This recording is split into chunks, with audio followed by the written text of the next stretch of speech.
Vamos a explicar la cultura y la religión bizantina. Para poder explicar esto vamos a apoyarnos al mismo tiempo en la actividad realizada del esquema de este apartado.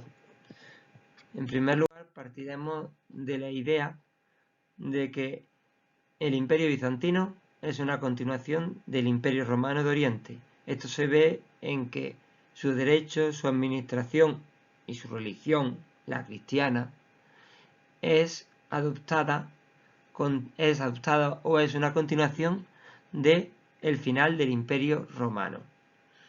Pero al mismo tiempo no es lo mismo, ya que se va a desarrollar en el ámbito oriental del antiguo Imperio romano. Aquí la influencia griega es absoluta. Se puede ver en cómo el idioma, como habéis espero escrito, usado y exclusivamente usado en la administración será el griego. Aquí podéis ver esa doble influencia de Occidente, tanto en derecho como en administración y religión, como de Oriente en el griego como lengua oficial. Esto se ve en el propio título del emperador, que será Basileus, término griego.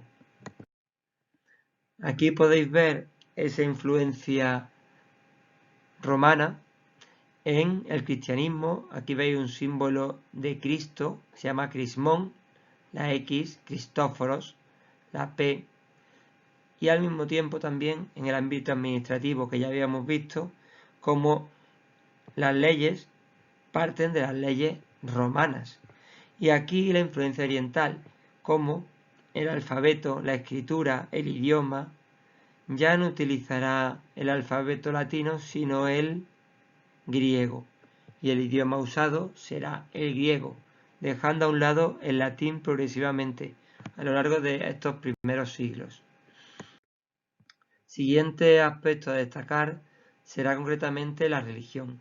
A la hora de hablar de la religión tenemos que partir de la unión entre el poder político y religioso. El basileus, es decir, el emperador, va a estar al frente de ambos. Es el protector de los cristianos en Oriente. No se van a permitir otras religiones ni doctrinas cristianas que no sean la oficial, la defendida por el basileus. Hay una intolerancia religiosa por parte del imperio. ¿Cuáles serán los hitos fundamentales de este momento, los hechos más destacados en el ámbito de su religión? Pues una gran lucha entre iconoclastas e iconodulos, en la cual vencerán los iconodulos. ¿Quiénes son estos? Pues como espero que hayáis leído y entendido, habrá una gran lucha entre aquellos que rechazaban las imágenes y los que aceptan la realización de imágenes para explicar la religión, por ejemplo, a Cristo, a la Virgen María, etc. ¿Por qué lo rechazaban?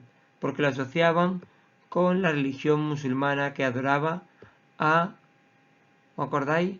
A los dioses como Venus, Afrodita, que eran representados. Consideraban que Dios estaba por encima de esto y debía de impedirse. Hubo una gran lucha en los que lo rechazaban y los que lo aceptaban.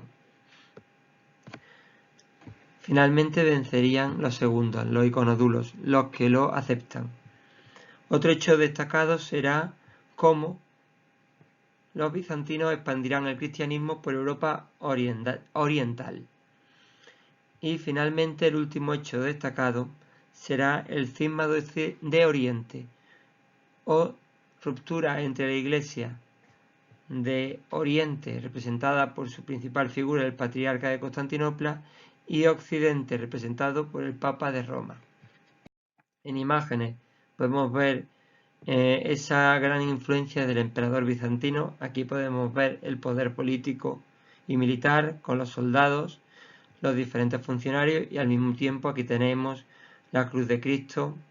Podemos ver un incensario, un misal, un libro para las misas, en el cual nos muestra cómo el emperador controla ambos mundos, situándose al frente de ambos.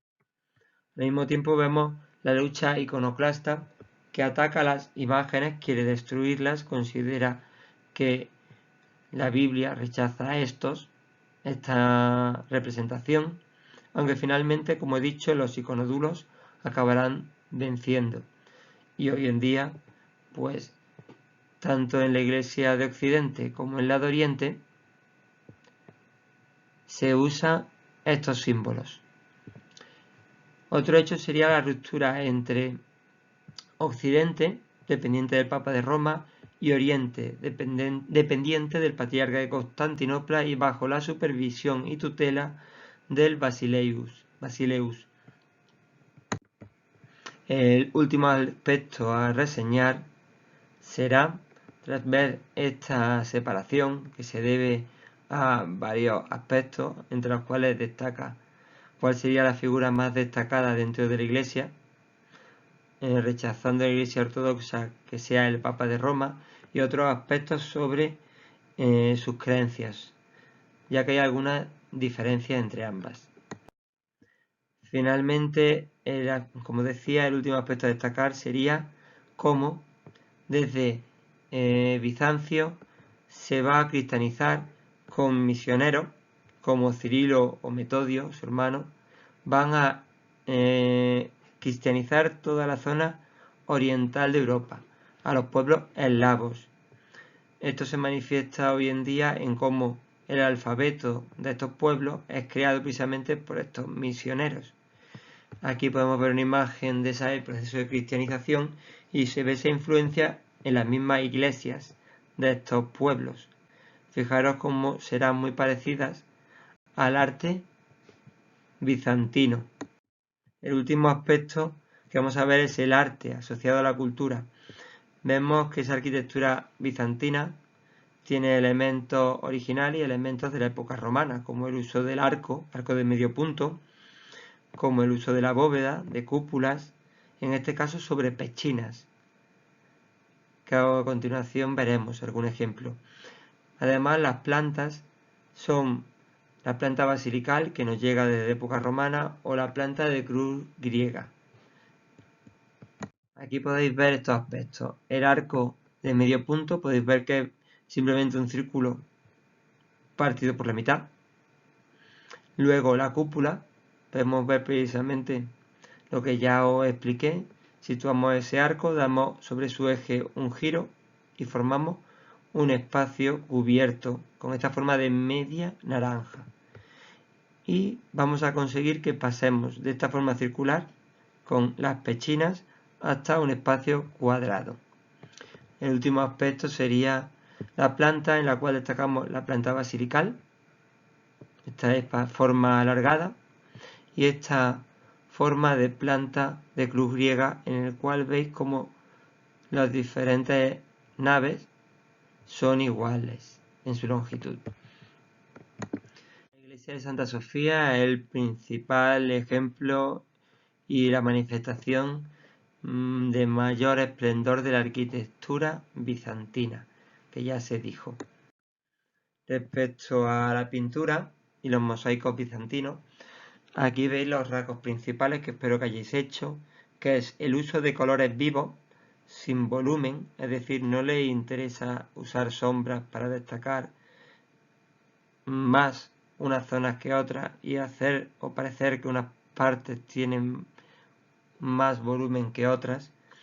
Usa siempre figuras rígidas vistas desde el ámbito frontal, sin interesarse por expresar nada estas figuras, y van a destacar siempre los temas religiosos y también políticos. Exaltar el emperador. Las principales manifestaciones van a ser mosaicos y pinturas, esculturas escasamente. Aquí podéis ver cómo se utilizan los mosaicos para decorar las paredes, las cúpulas. Están formadas por pequeñas teselas, es decir, piezas muy pequeñas que unidas conforman o dan una forma concreta. Los mejores ejemplos los podéis ver en esta iglesia. Vais a ver cómo, si en el anterior caso se veían, y aquí detrás podéis verlo, un mosaico exaltando al emperador, aquí en los iconos son pinturas realizadas sobre madera, representan fundamentalmente temas religiosos. no le interesa el volumen, es decir, crear luces y sombras para destacar. Podéis ver aquí los mofletes o precisamente el cuello, o mejor todavía los tejidos, como prácticamente no tienen volumen, y las figuras son bastante estáticas, representadas fundamentalmente de manera frontal. En el mosaico se ven igualmente. Espero que esto os haya dejado claro la idea fundamental.